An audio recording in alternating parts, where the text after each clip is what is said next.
open AI. It's not really open. They can make things better with less. Now we see Jack Ma, Xi Jinping together. It's a sign that China is coming back. Trump is a certain age. A lot of people say he's unpredictable. I think he's getting a lot of source of the golden age. Welcome to Merill Talks. Today we're joined by Marc El-Lazidi, fund manager of Merill Funds with over 20 years of experience from Geneva to London to Valletta. Welcome or welcome back. Make sure to check out our other videos, our LinkedIn and even our website.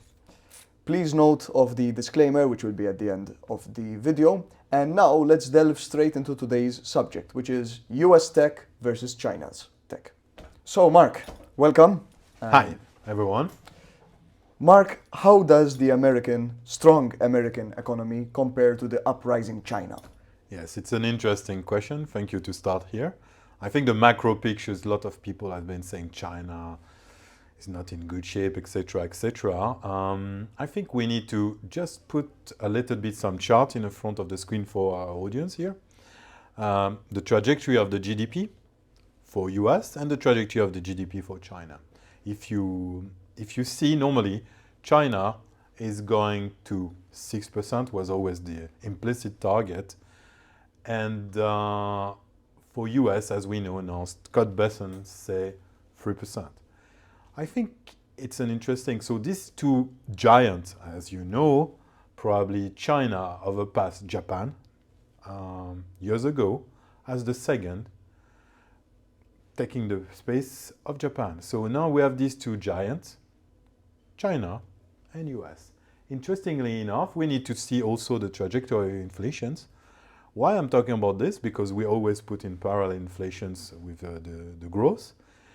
We see that US has been struggling definitely against inflations and a lot of discussions about this. But when China at the same time was more in deflations, close to zero. It's an interesting fact here.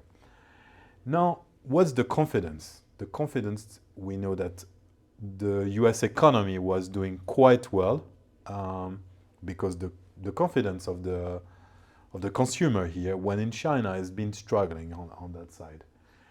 Another factors we like to see is the PMI, also on the screen here, showing that both countries are in an expansion zone, and I will say also showing a little bit unemployment. But I want to discuss something which is quite hot, a hot topic at the moment, the trade surplus here. And the trade surplus, I mean, you know, Trump is fighting against his neighbor, which is Canada and Mexico, with 25% tariff. But China was clearly the enemy here, and I see it's good to see here what's the flow we can see and what's the trade balance here. So now you get the pictures. So you have an economy is doing quite well. I'm talking about US, but also China is on the deceleration for the past 2 years. But we see some light at the end of the tunnels, and I think it could be on the tech side. Why?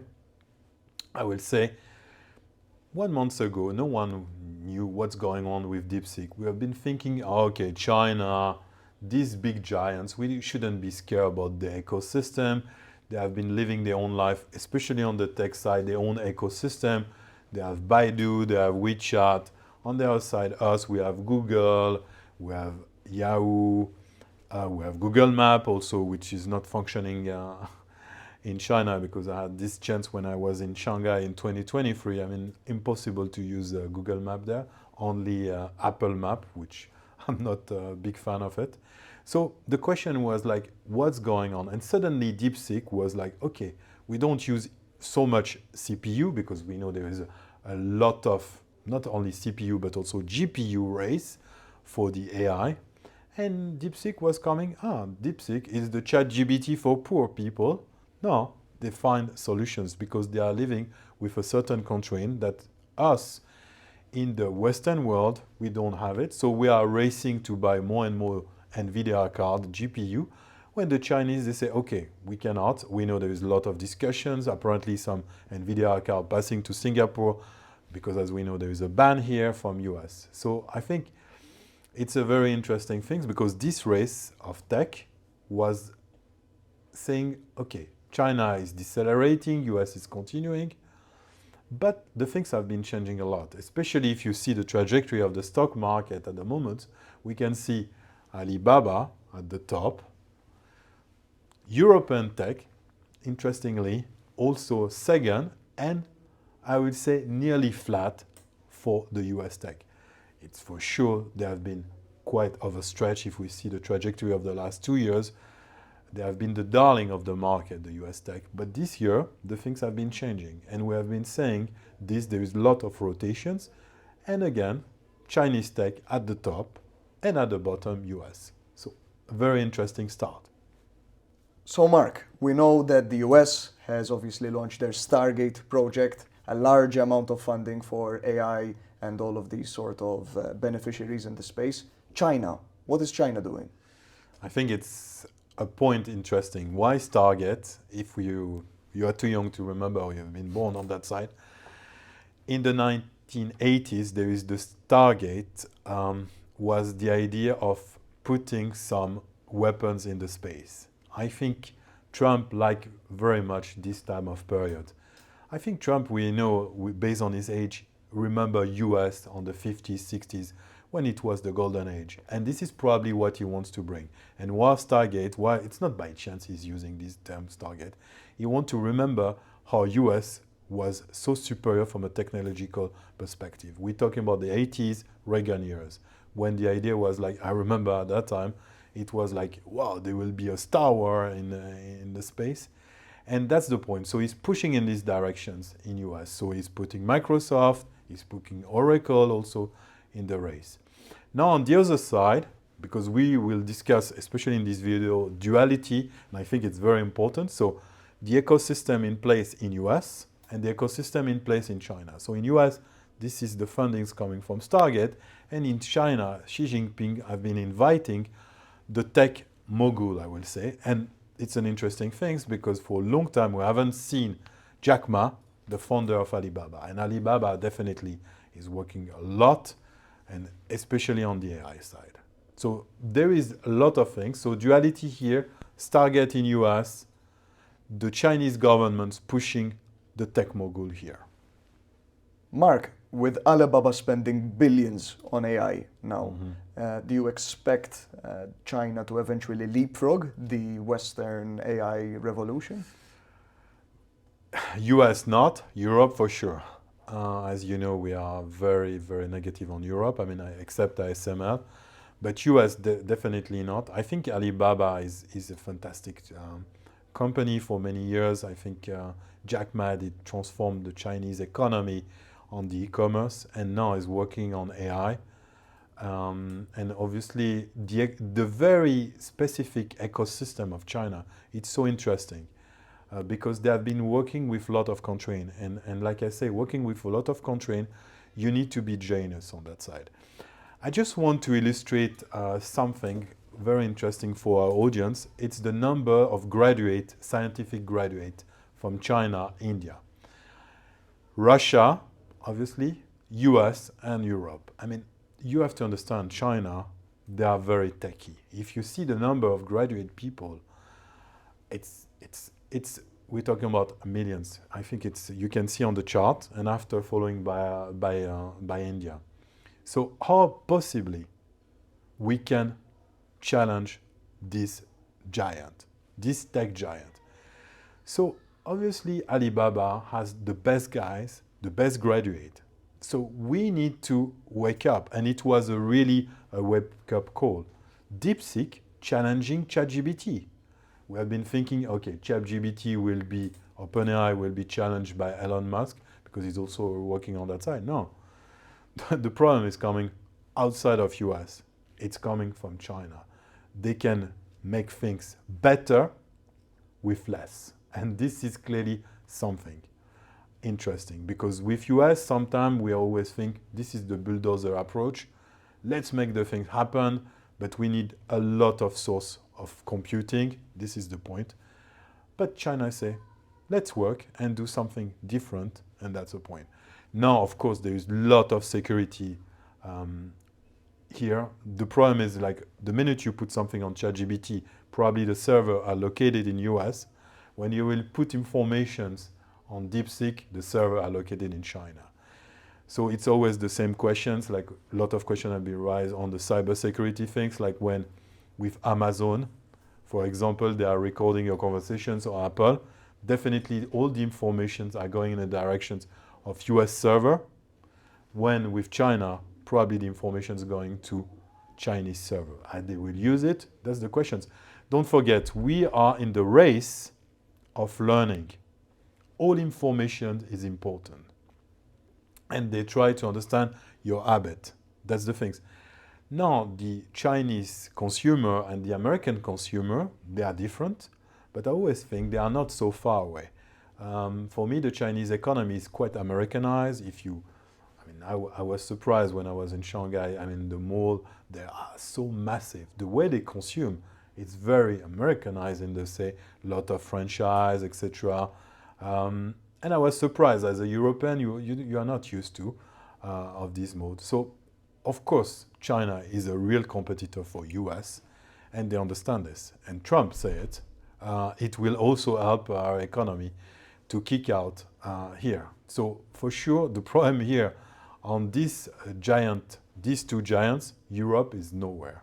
But we spoke about this several times about innovations, and Draghi did.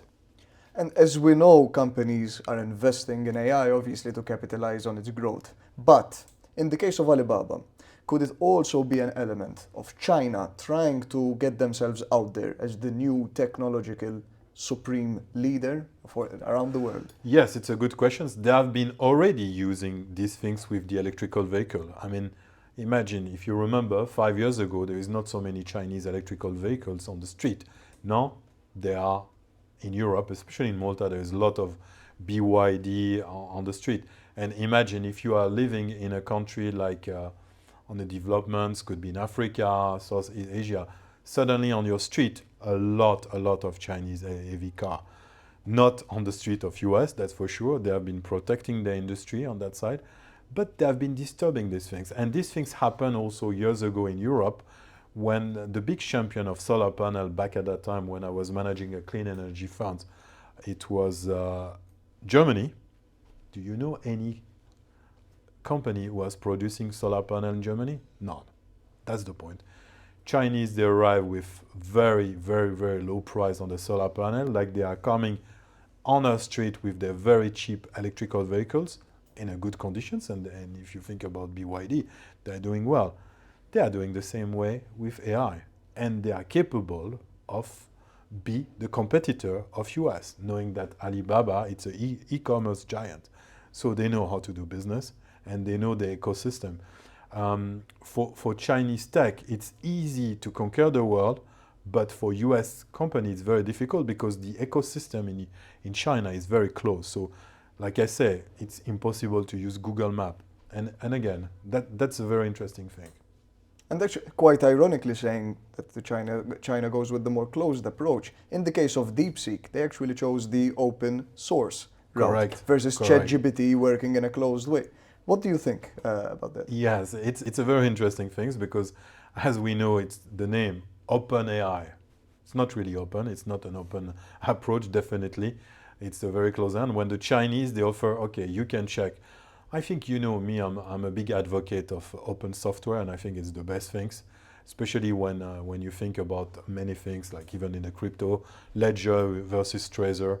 When the ledger, they keep the things, when Trezor, they are more on the open side. I think it's always important to always go in the direction of an open things, but it was quite a surprise for the market here. And we have been playing down China for some time, especially in US, and suddenly it was a wake-up call.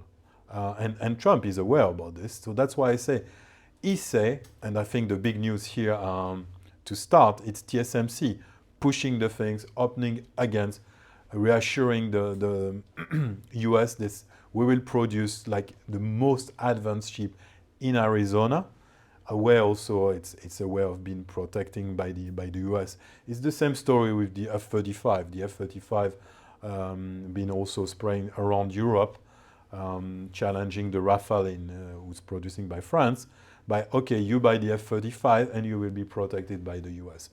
I think the tech will be the same way. And it's not a surprise that the new Trump administration is surrounded by all these big guys, Zuckerberg for Meta, Bezos for Amazon, etc., etc. So again, it's very interesting things, two different ecosystems here.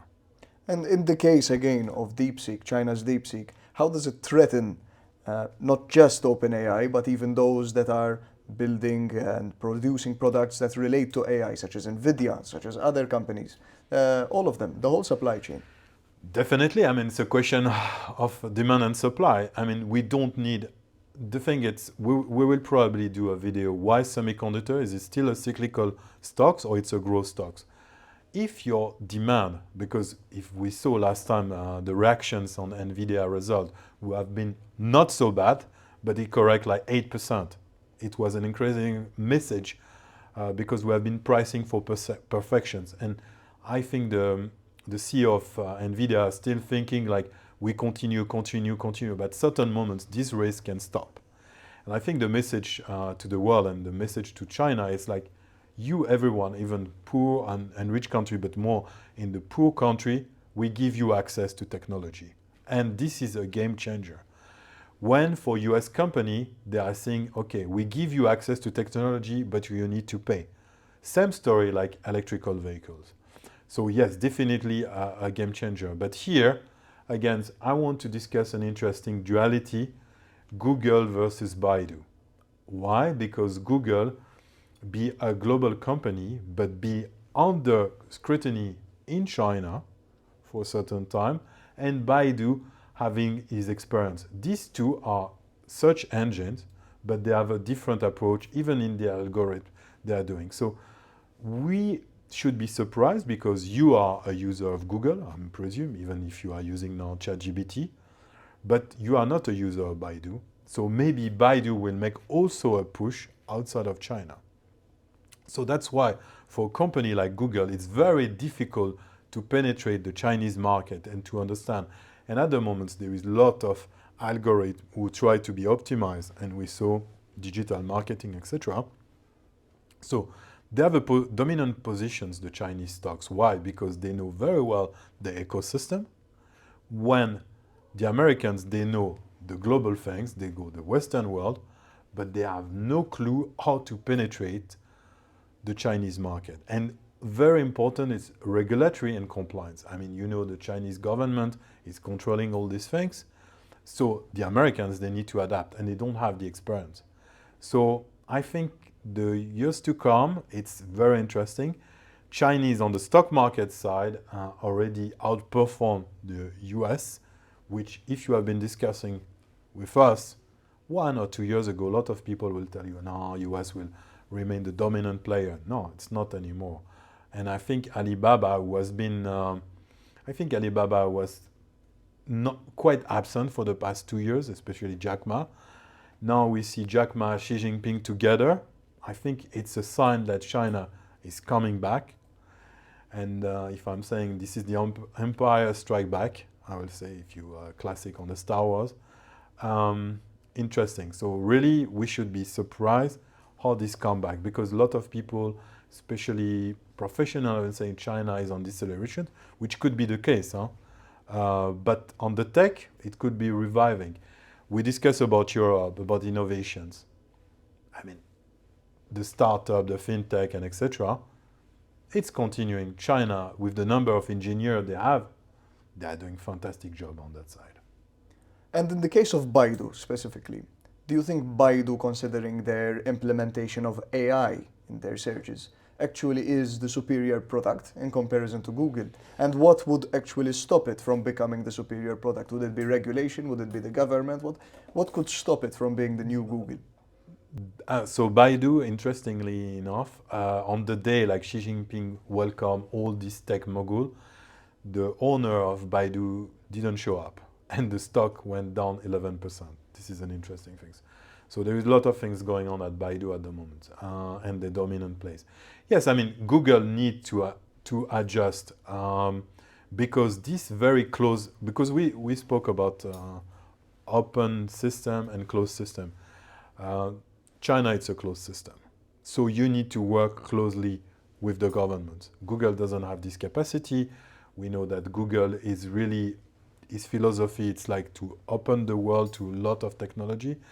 So I think the question is, probably Google will have a lot of problems. Already has some issue in Europe. GDPR was clearly the story. I mean, a lot of the tech company actually had a lot of issue in Europe because of the GDPR. Now they need to adapt. They need to adapt to the client with the GDPR. They need to adapt to China. So I think how fast this company, Amazon, Google, Microsoft I'll put on the side because Microsoft was already quite present in China for a long time, never have any issue. Bill Gates always have a very good relationship with the Chinese government for many years. So I'm putting Microsoft on that side. In China, a lot of people are using Office like us. Another also interesting thing, Apple was also welcoming in China for many years. So if I'm saying here we should separate in two groups in US, so Microsoft and Apple quite well acclaimed and well respected in China, especially by the government, and Google and Amazon not really welcoming. That's the thing. So in US you need to separate these things.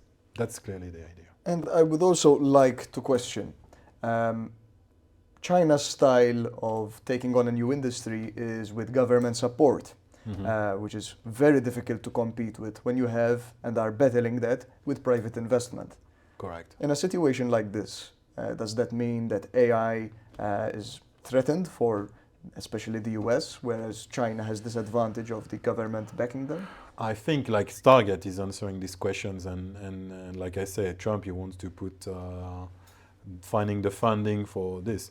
I think the problem is not in US. I think they will find the funding in US. It's not the issue. The problem is Europe. I mean, we are lacking on the funding. We are lacking on many things. We try, like I say, ASML is maybe the crown jewel of Europe, but can you mention other semiconductors? Yes, there is some. There is Infineon, etc. But we cannot say, this is fantastic here.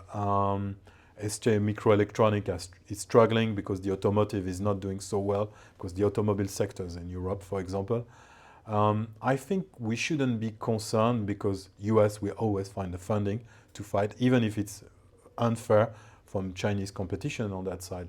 The problem is clearly Europe here, because we know the American, and especially Trump, he will find a deal here. He will find money from SoftBank, the Japanese mogul who have been doing a lot of things, who have been the guys putting the IPO of ARM. I think here again, we are two giants, US and China, and they will fight. The problem, they will find funding and they will fight, no problem. The problem against Europe here. And would you say that the Stargate project in itself is a form of fighting fire, with China's method of government backing? It is. It is. Like I said to you back at the beginning of our discussions on the 80s and the famous Star Wars project, I think, like I said, don't forget, Trump is a certain age. He likes some certain things. A lot of people say he's unpredictable. I think he's getting a lot of source of the golden age of US, 50s, 60s, and he has a lot of reference, and he had a lot of mentors in the past, Trump. So we can read, and I think it's like, I give you a parallel in the history. Nixon has a lot of issue during his problem, the Watergate, etc. But it was so respected in China. He opened China to the world. When at home, Nixon was finished with the Watergate. So Chinese like strong guy. Like they like Nixon's, probably they like Trump's. So they like to have a visions on the things, who they have to fight. That's the point. And overall, if I were to ask it to you straight and plain, do you think China's AI, and especially their people, Baidu and Alibaba, will actually outpace the American Silicon Valley style AI race, or? It could be. It could be. Why? Because the number of engineers, like I said, maybe we can show again on the chart, the number of people graduate. I mean, don't forget, Chinese, they are tech people more than ever, and they graduate. That's the things.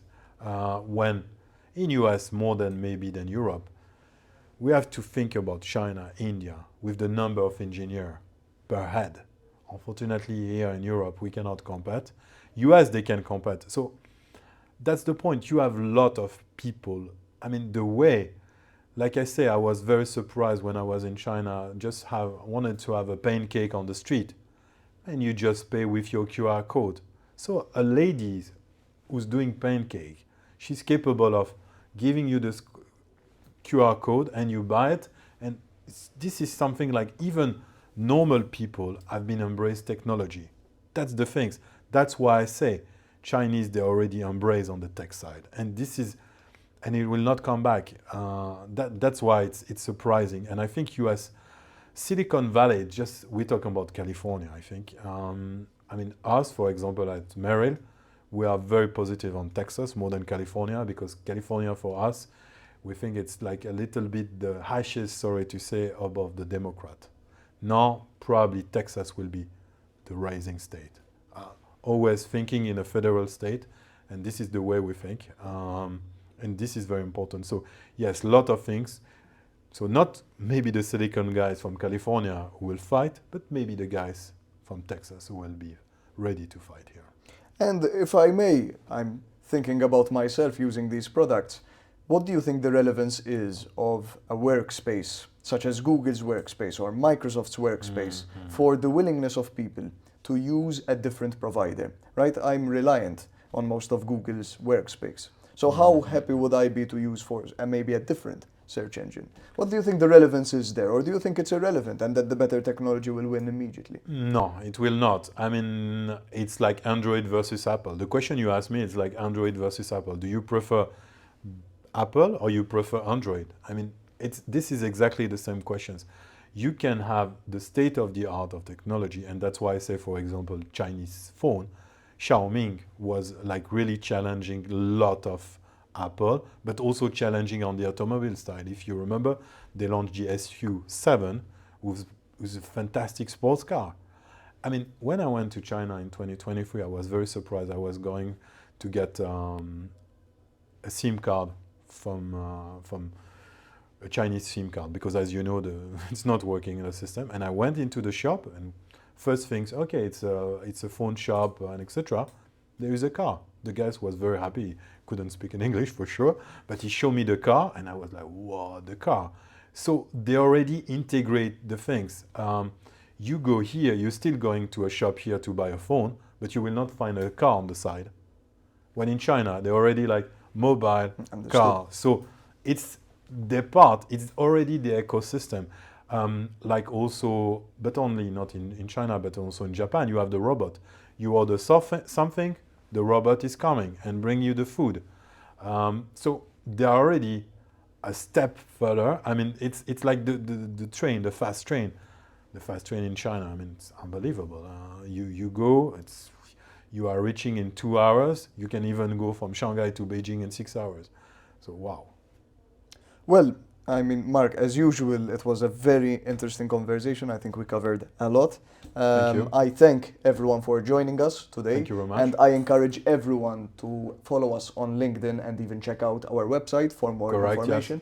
Yes. You will probably see the disclaimer quite soon after we finish this outro. And we hope to see you in the next video. And thank you very much for joining. Thank you very much.